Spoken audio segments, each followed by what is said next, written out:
And I think it's critically important, especially right now, especially in our profession where we deal with people's work and what they do for a living.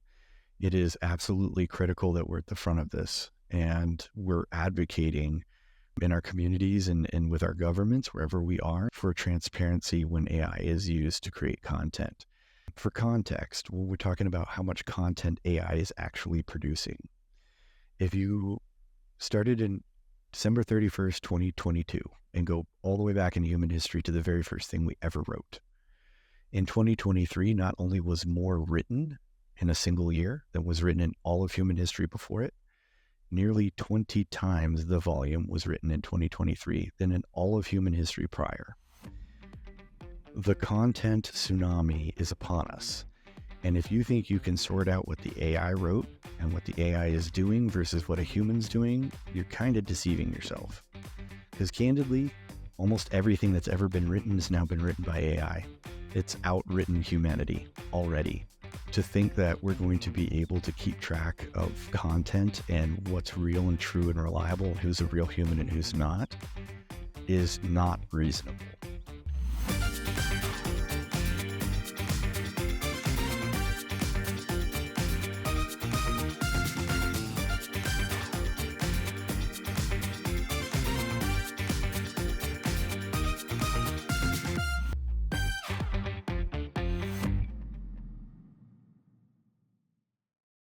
Hi, I'm Denise Chaffin, host of Talking TA, and today I have with me Mike Wolford.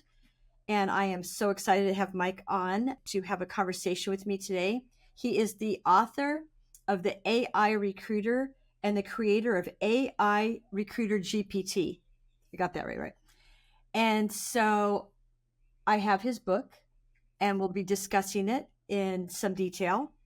I spoke with Mike about this book. I had ordered a couple of weeks ago and I was going through it and it's actually quite amazing. And I thought, gosh, how long did it take you to write this book?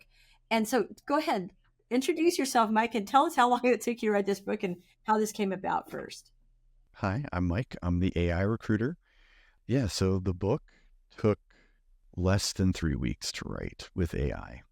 So I had been using GPT-3 and 3.5 before, and I was getting familiar with prompting and learning how to use the system.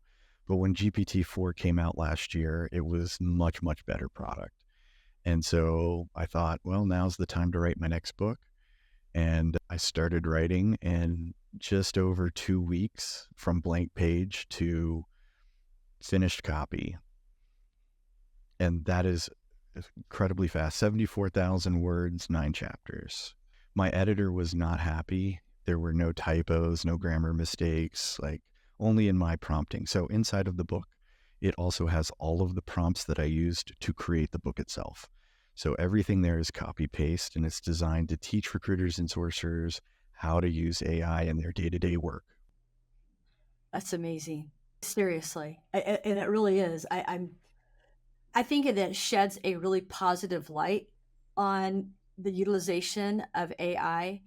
And so I want to talk a little bit more though about Chat GPT, because we hear about it, you're utilizing it. And as I had mentioned to you, I've been using Gemini, or Bard it was called previously, which is Google's version. And so you're using Microsoft's version of AI. Primarily, yeah. So tell me the difference, or tell us the difference between the two.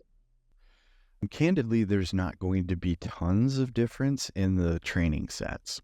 I think Google's is slightly larger, but you're talking about one has 1.4 trillion tokens and one has 1.7 trillion.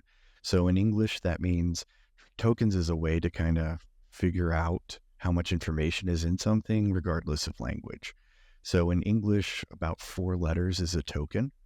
And so if you figure you have 1.4 to 1.7 trillion tokens, that's an enormous volume of data. So from that perspective, they're very similar. And as a matter of fact, both of them understand now that this isn't their competitive advantage. The open source models are coming closer and closer to their performance. So the main difference is in the offerings right now. Microsoft has approached this more as a professional tool to be sold, whereas Google is trying to engage everybody like they do in search. And so they just have different business approaches. One's not necessarily better than the other. The advantage that you're going to get on OpenAI will be that you can program your own GPTs, which is not something that Google can do. And also they offer you the Teams account, which does not train on your data, which matters in the professional world. It doesn't necessarily matter to the average everyday user who's just using AI for whatever it is they're doing in their daily tasks. So primarily the difference would be Google is probably more for like what Google, like an average Google user, right? Like somebody's looking for information, somebody wants to engage that way. Microsoft is setting itself up to be more of the professional standard business tool, specifically because they offer accounts that allow you to share GPTs as well as an account that doesn't train on your data. It's almost like when the internet first started. I mean, just what you're telling me. We had AOL, I think, back in the Remember? day. I'm trying to go way back here. And then you had a couple other iterations of search engines, if you would, right? So can we almost like, if we're looking at this from a layman's perspective, look at AI kind of like we did when the internet first started?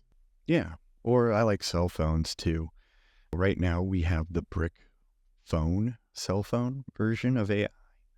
This is, and I say that because we're like, wow, I can do all these things, but like, I'm going to date myself too. I remember Star Trek 4 when Scotty is trying to talk to the computer and he's like, hello, computer. And they're like, you have to type. And he's like, what am I, the Stone Age is typing? Great. Yeah, comparatively, the next iteration will be voice activated and probably have an avatar as well for you to interact with. So we are at the end of typing to our computers, and we're going to be starting to talk to our computers, our AI. Very, very interesting. But will Chat GPT and the bar or Gemini version be the only two? At first, yeah, because of the processing required. And I'm sure it's going to be expensive at first. GPT is by the token. So it's interesting. When they started selling commercially, you could tell on the back end, they changed some of the parameters. On the original versions in 3 and 3.5, when you're playing in the sandbox, you could modify how long the responses would be, a maximum response. And that is a setting. I think you could still set it actually manually. Most people don't know that. But for a long time, it was giving really short answers, and because they weren't monetizing it. And so they set it to like 256 words or like 380 words, something like that, the response on the back end. Now, you would only know that if you've been in the playground long enough to know that you used to be able to change that setting. Now that they're charging for tokens, the more tokens, the better. So I think they've upped the limit of the response because they charge you by tokens. And so the more response, the more expensive, unless you have a subscription. And then in those cases, I'm sure they're losing money on the subscriptions. But this is the model. This is what they're trying to do.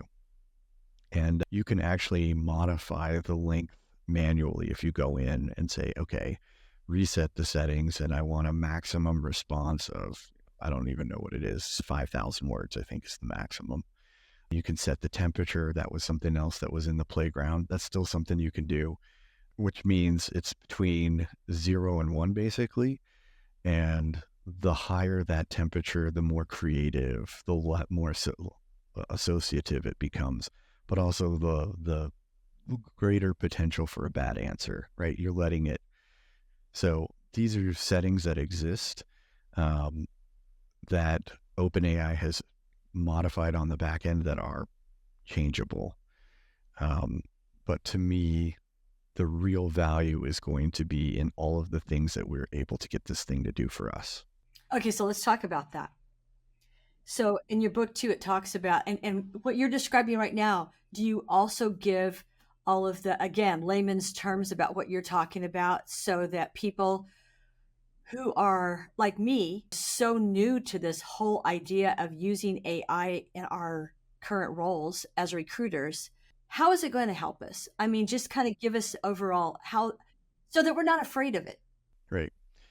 There's two types of tasks that it's going to help us with. First are what I call the low risk mundane tasks, writing emails, job descriptions, candidate presentations, candidate interview prep guides, creating searches for us. Like us old school people, we had to write out a million or statements, right? Like this will do it for you. You can say, hey, I would like a Boolean string formatted for Google and with the 50 largest tech companies in the US with an or in between them.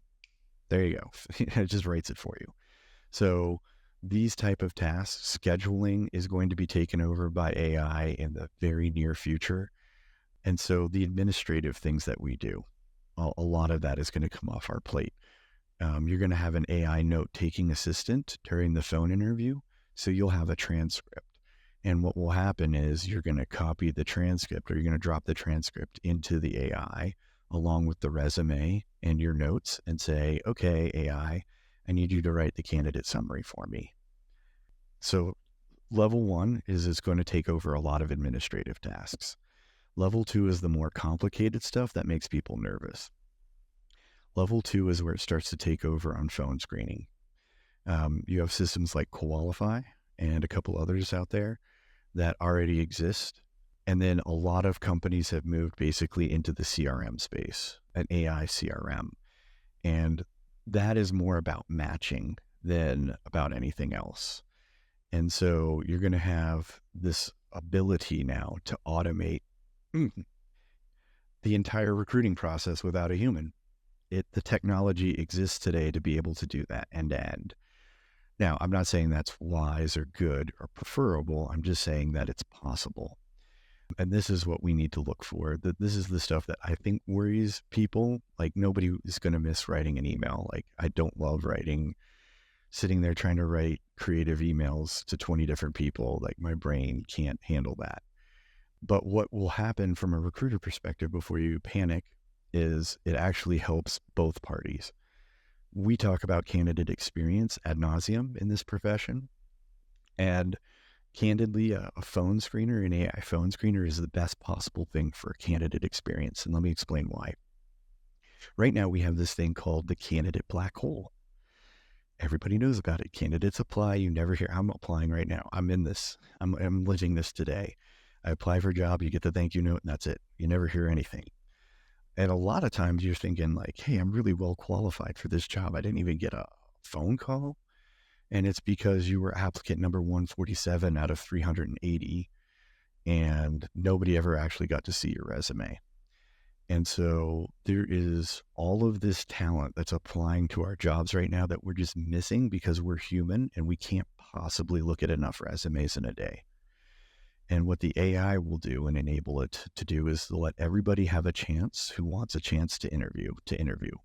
So you'll apply for the job, and then the phone screener comes on and says, hey, would you like to interview for this job right now or schedule it for a later time?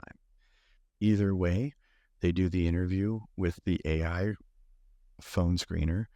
It is programmed effectively to ask certain questions in a certain order.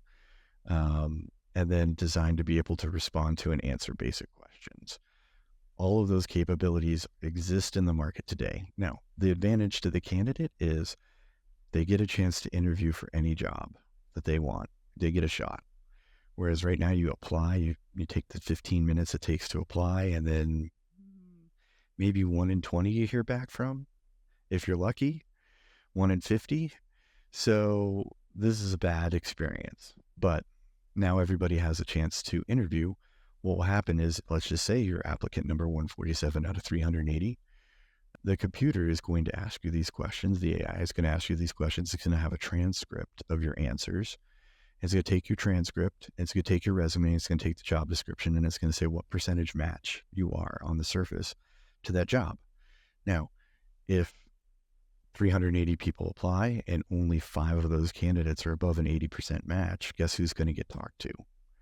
So from a recruiter perspective, it helps you find all those diamonds in the rough that you're just losing because you can't possibly read enough resumes, much less talk to enough people. So this is a human capacity thing. And I know it makes people nervous, but let's just be fair. The way we do it right now from an applicant perspective stinks. It's a horrible experience looking for a job. People go to therapy looking for a job. It's that bad.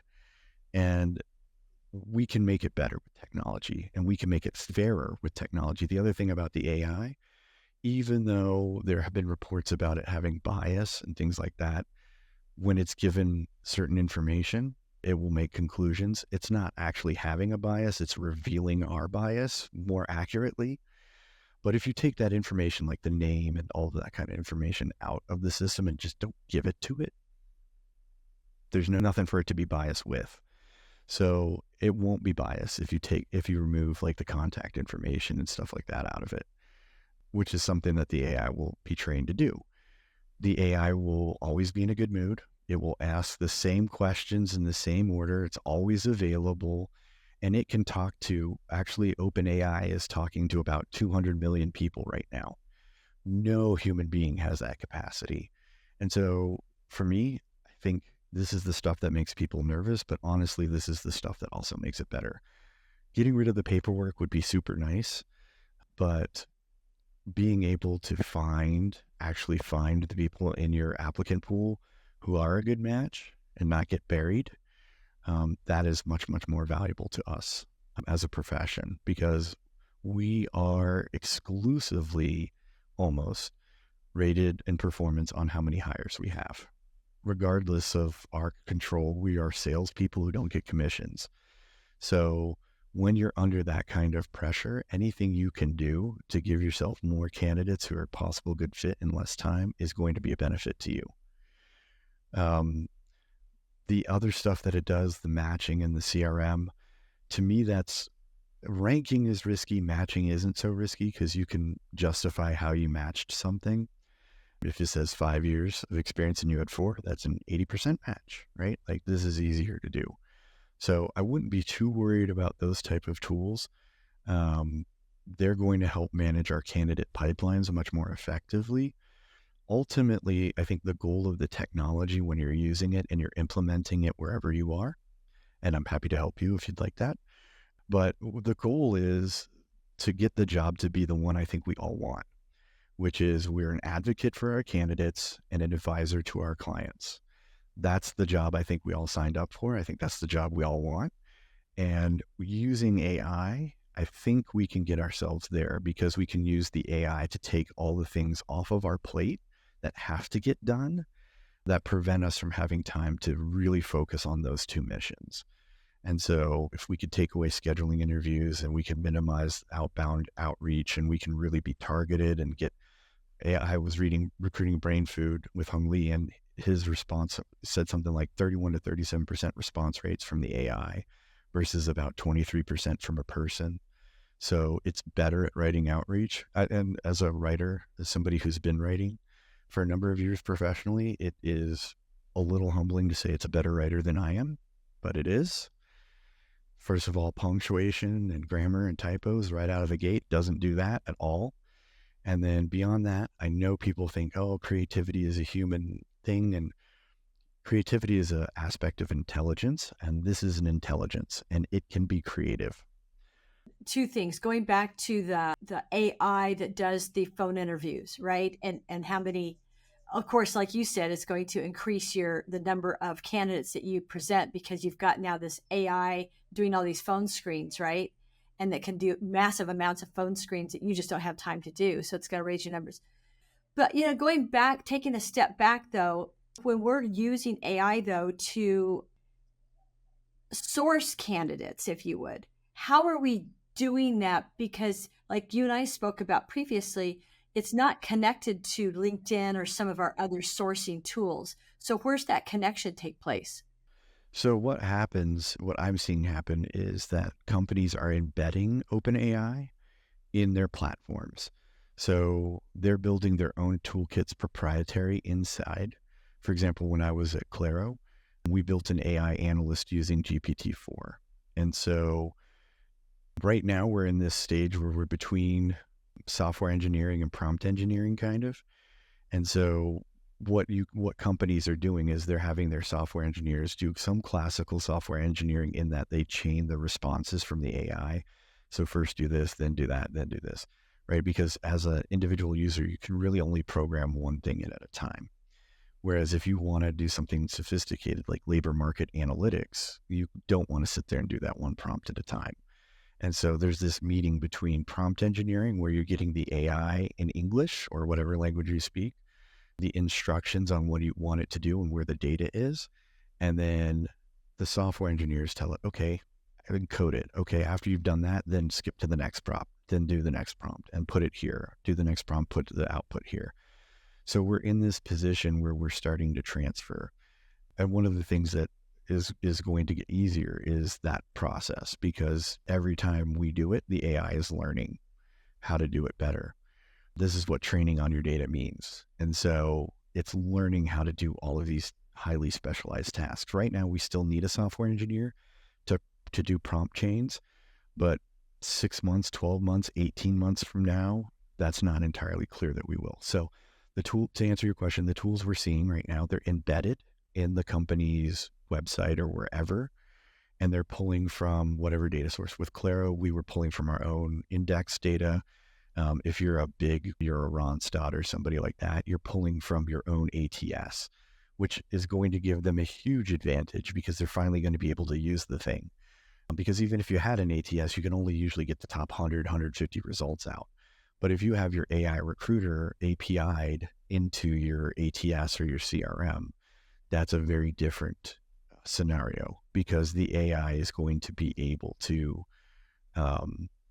get into the ATS and look at all the profiles. And then it's going to be able to say, okay, here are the ones, and eventually it'll get to the point where to do profile enrichment too. It'll take the resume out of your database and say, hey, let's go see their LinkedIn or whatever profiles they have and see if we can update their information and augment it.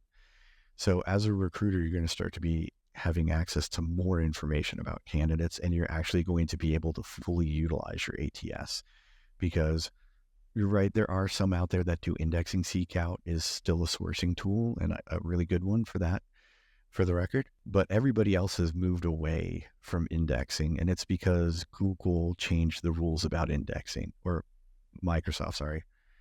Indexing is like how Seek Out and Hire Easy and all these other tools, Claro, how they get their information. They're indexing the publicly available information from LinkedIn and Facebook and Stack Overflow, and they aggregate that together.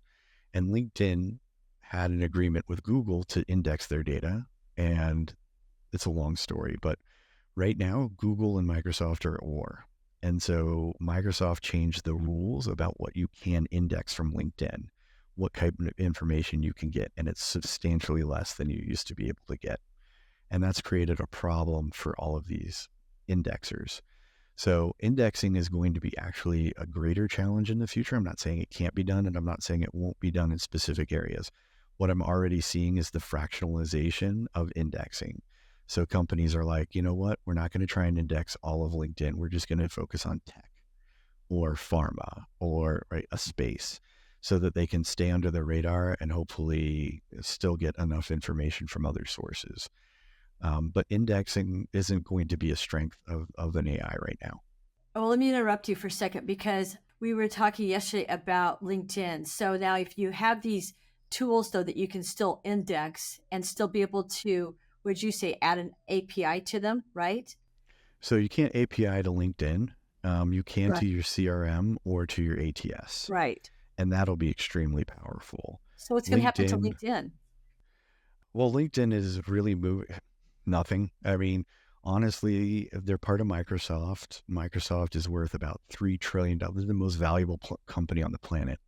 They're worth more than like the UK. It's kind of crazy how, or Italy, I think the GDP of Italy is what Microsoft is worth. So when you think about it in terms of those terms, like, they have basically infinite resources, and their stock price is probably not going to go down. I mean, if I listened to a TED talk from a JP Morgan analyst talking about 7 to 9% GDP growth with AI sustainably. That's $7 to $10 trillion a year more in GDP.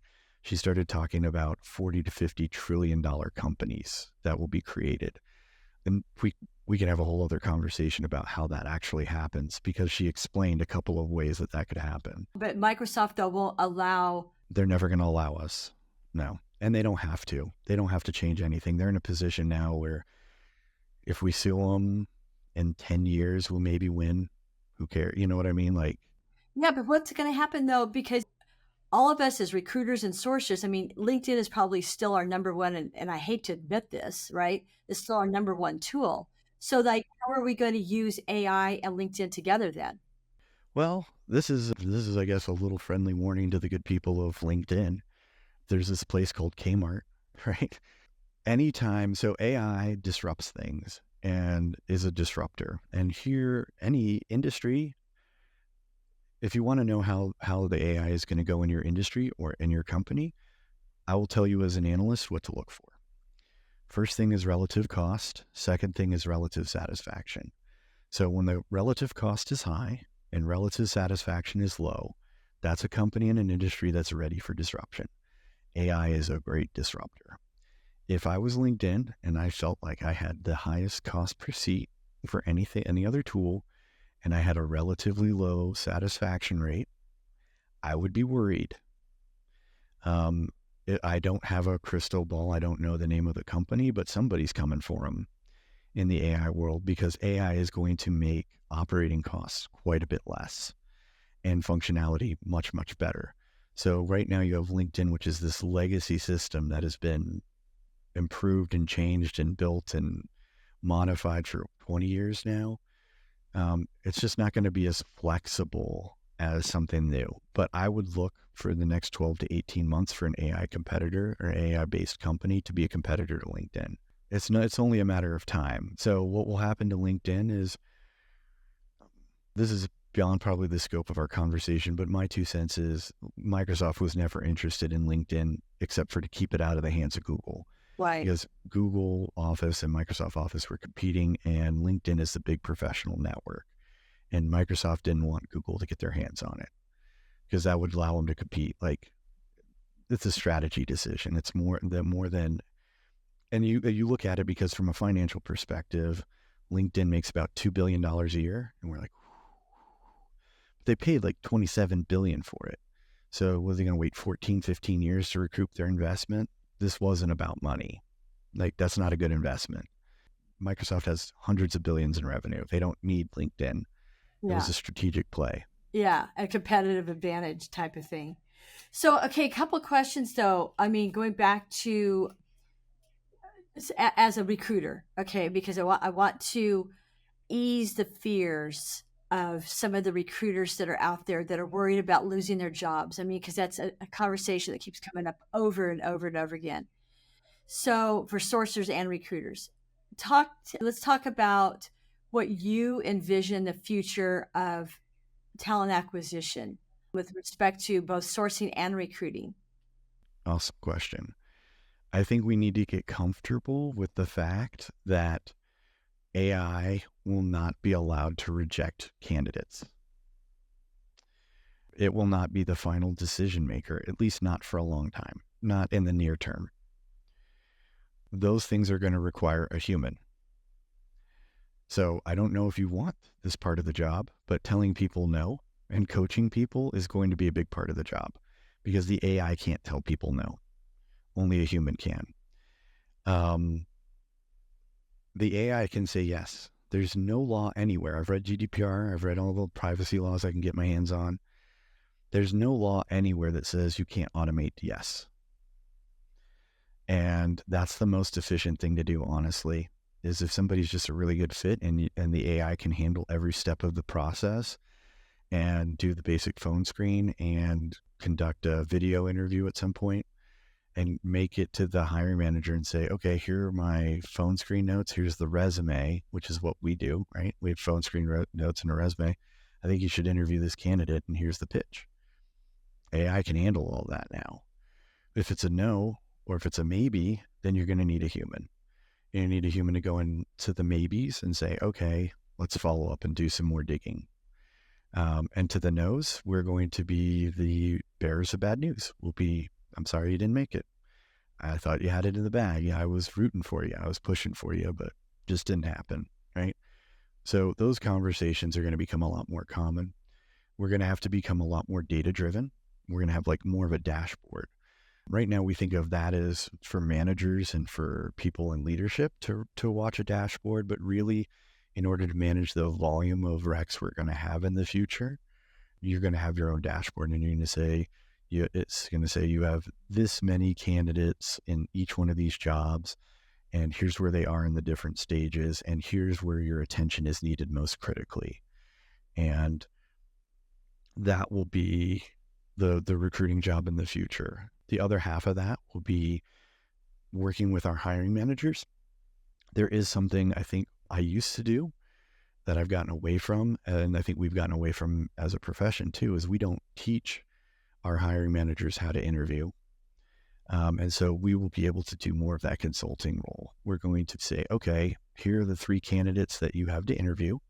Here's the pay range based on what our competition and what the market is paying.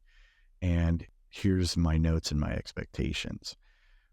This is going to become more of a coaching role than anything else. We're going to coach our candidates. We're going to be coaching our hiring managers, and we're going to be extending offers and extending apologies or condolences or whatever. Years ago, I remember complaining about before things were so automated. In fact, it was when we were first using ATSs. We had to do so much administratively, and using an ATS, it kind of created more administrative work for us in a lot of ways. You know what I mean? I mean, compared to I remember when I started recruiting, I mean, if you got one candidate a day, you were doing good on a job, because you were calling them. You were like literally I calling, remember cold calling into yeah, Deloitte. cold Yeah. calling candidates. And we didn't have job boards, or we weren't using computers or the internet or anything.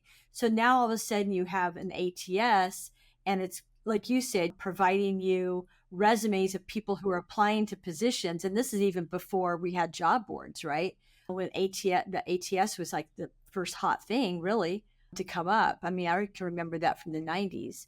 And all of a sudden you've got all these applicants, and you're like, now you're moving people around, but it becomes very administrative. So to have, and so you did a lot less consulting, you did a lot less coaching and collaborating, physically collaborating or verbally collaborating with hiring managers or candidates or whatnot.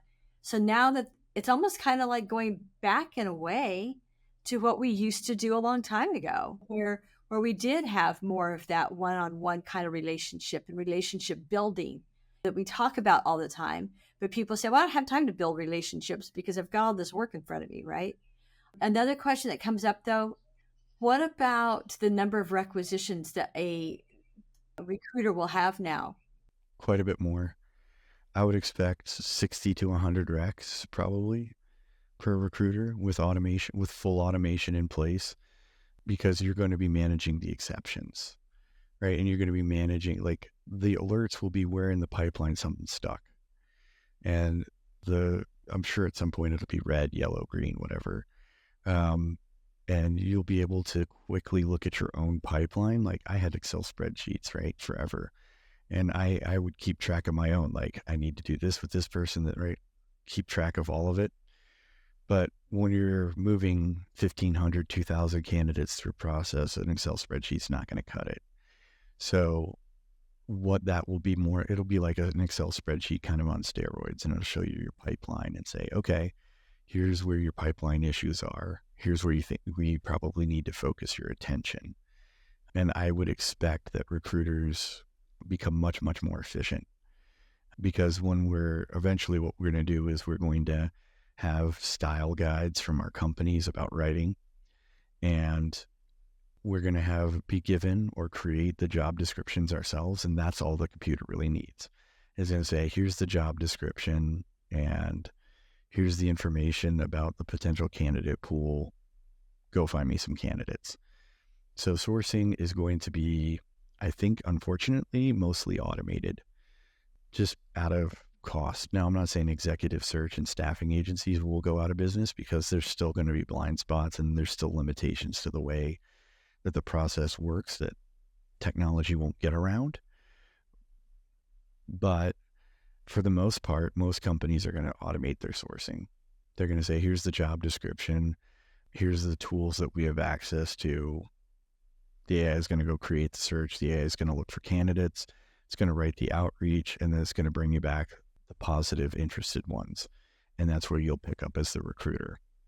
So I'm not saying that that's going to work if this particularly well, because everybody will be doing it, but it is a lot less expensive to do it that way, and it is a lot faster. And my experience with corporate America has been, if it's 80% is good and or 20% is good, 80% the cost, they might think about it. But if it's 80% is good and 20% the cost, they're definitely going to do it.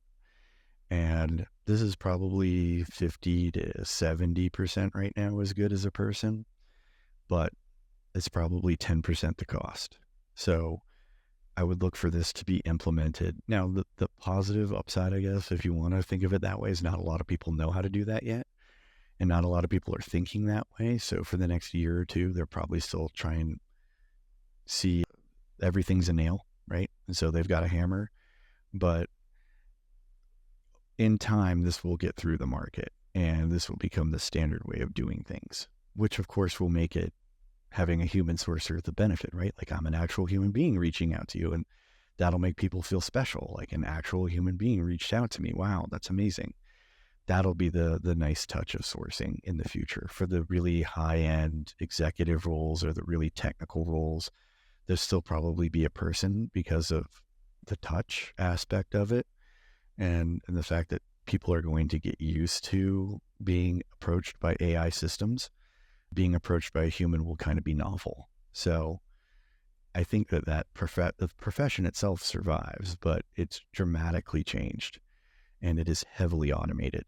And sourcers become really the front end salesmen for the people who are on the fence and for the people who just don't apply, right? To actually still go actively after talent when the pipeline isn't filled by the AI. That won't happen as frequently as it does today, but it will still happen. So sourcing will become more of a personalized, high-touch executive type of function. Very data-driven, very highly automated, which isn't shocking. Sourcers have always loved their tools. Right.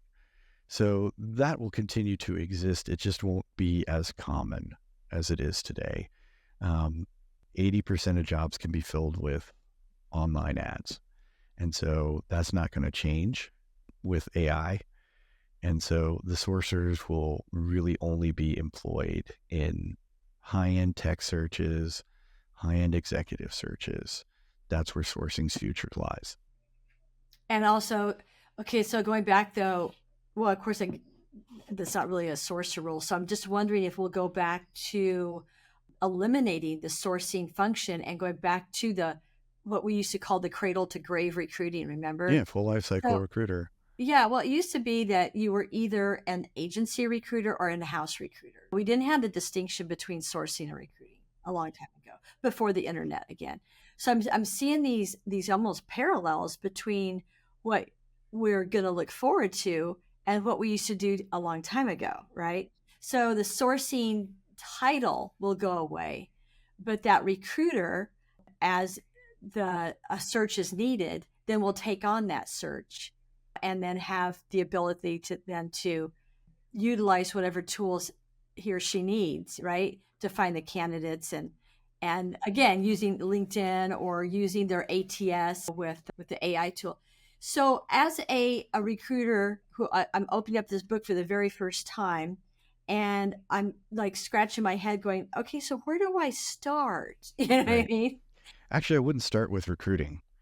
I would start with something very basic. Okay. Start with asking it a question from your childhood you never really got a good answer to. Like what? For example, why is the sky really blue? Why is grass green? Why does water feel wet? What makes it that way, right?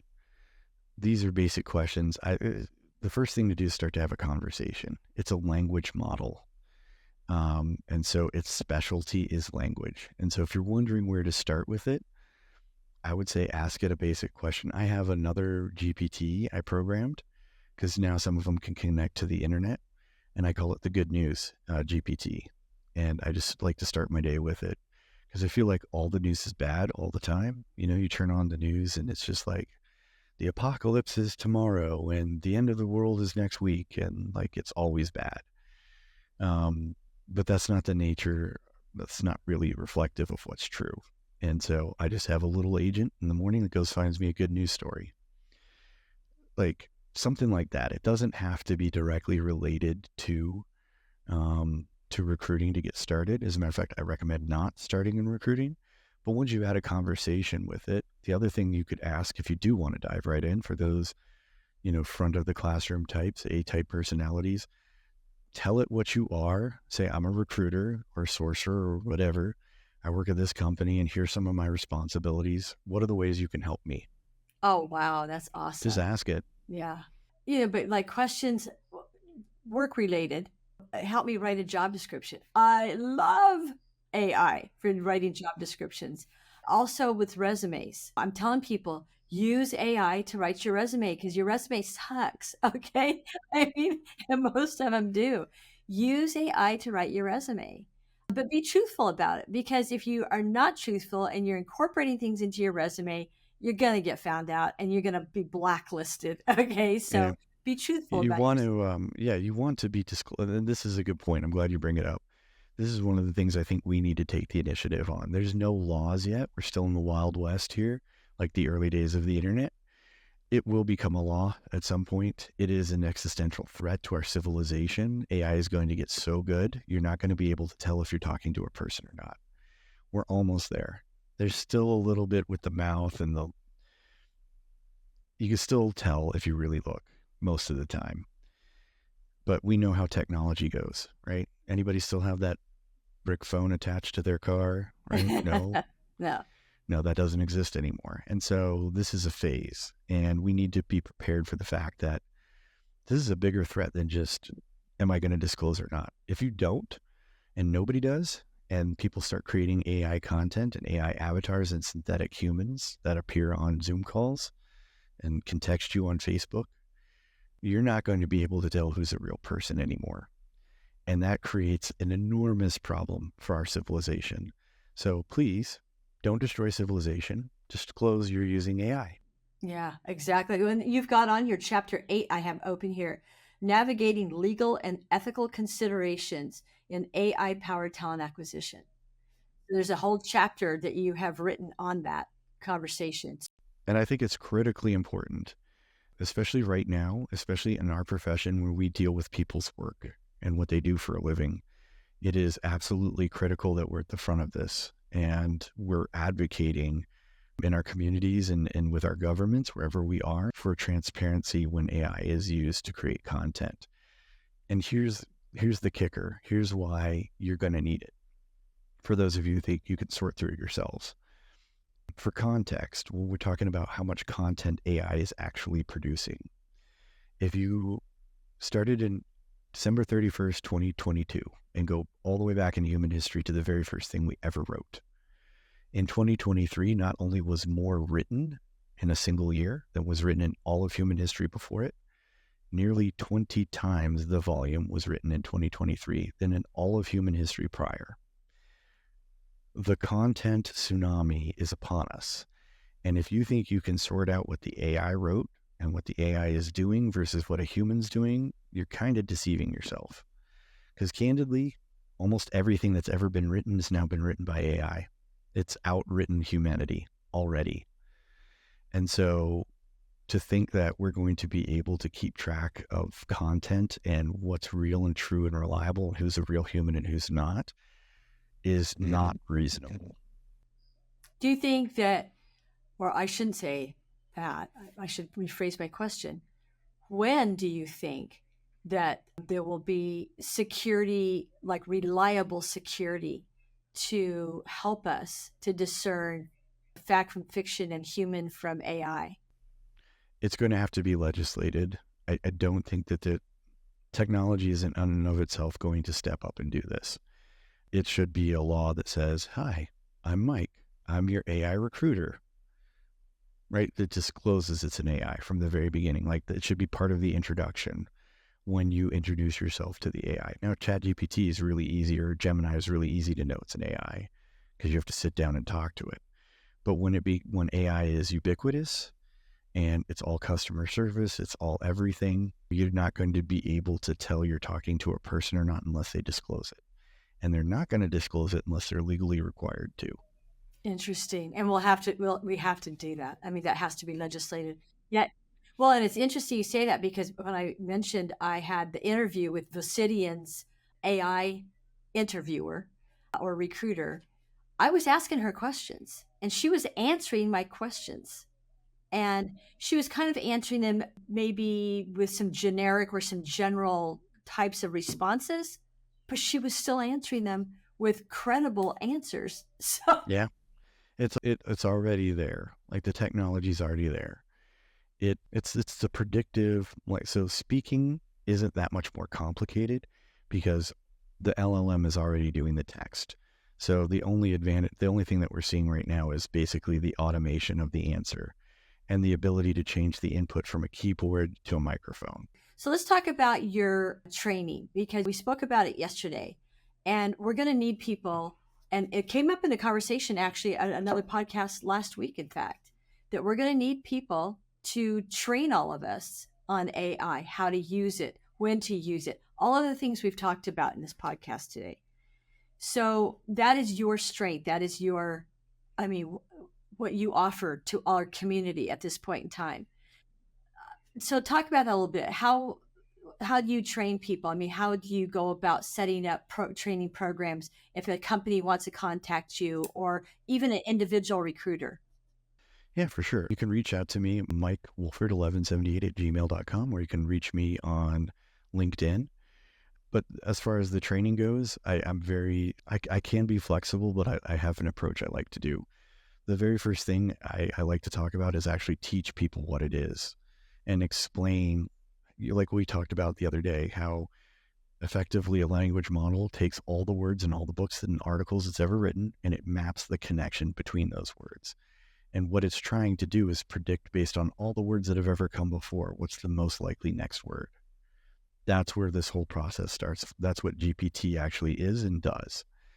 From that, we get all of these capabilities. They're called emergent because we didn't expect them. We didn't program them. We didn't plan for them, but we have all these emergent capabilities. So the very first thing to understand is what is it you're actually dealing with? And it's not true AI yet, or AGI, if you want to call it that.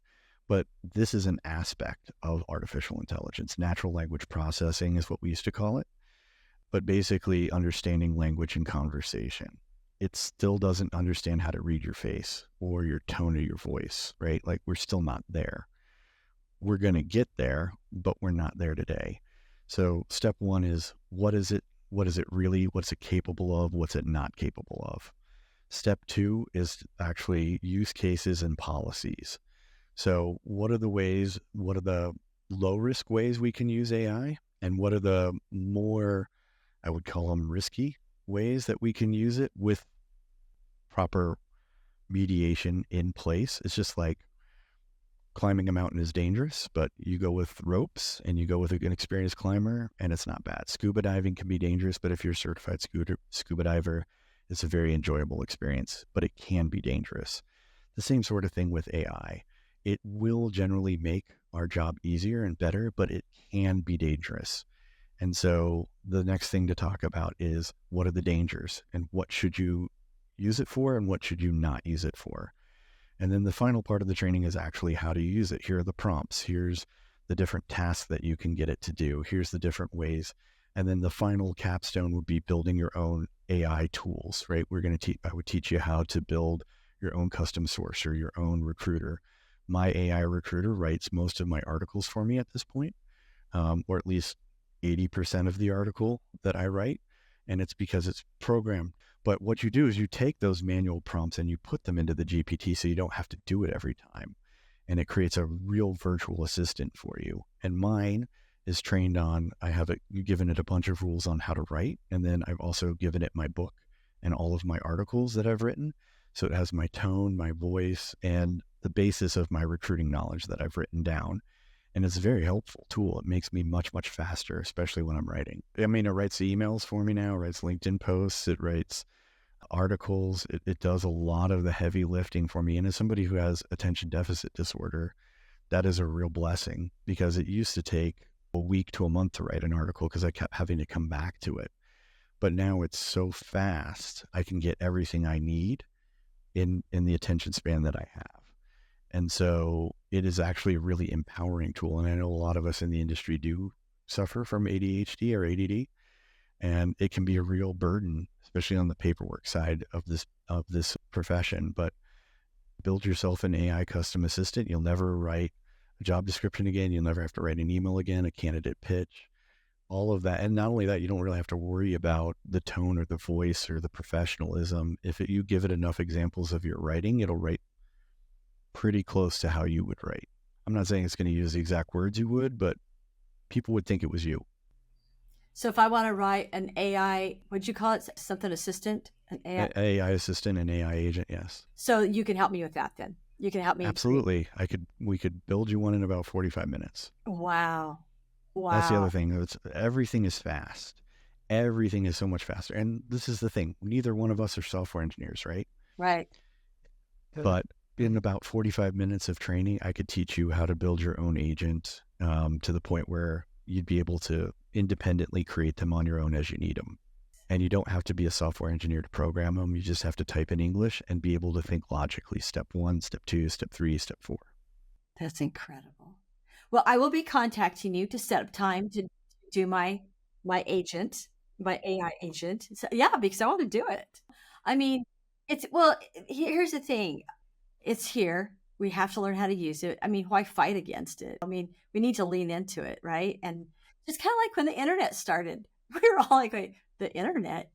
Yeah, you can actually send an email to people. What's an email? I mean, these were all terms that were new to us, 30 years ago? I sent out my first email in 1994, so 30 years ago right now. So I started emailing it. And I thought, wow, this is so cool. I can contact people. I don't have to call them on the phone. And so here we are now with AI. And I mean, and can anybody think about not being able to email or text somebody? Well, that type of technology is still new. It's still new, right? So now we've got this other layer, this AI layer that's going to, like you said, make us more efficient and take us back to doing some of the things that we really kind of enjoyed doing. Building relationships with people, having conversations with candidates, meaningful conversations with them, coaching people, being more an advisor. I think it's going to be a more challenging, fun job for those of us who have gotten stuck in the weeds doing a lot of administrative stuff that we never wanted to do to begin with. So, right. I agree. Well said. All right. So, Mike, again, thank you so much. Appreciate your time today. Oh, very welcome. Okay.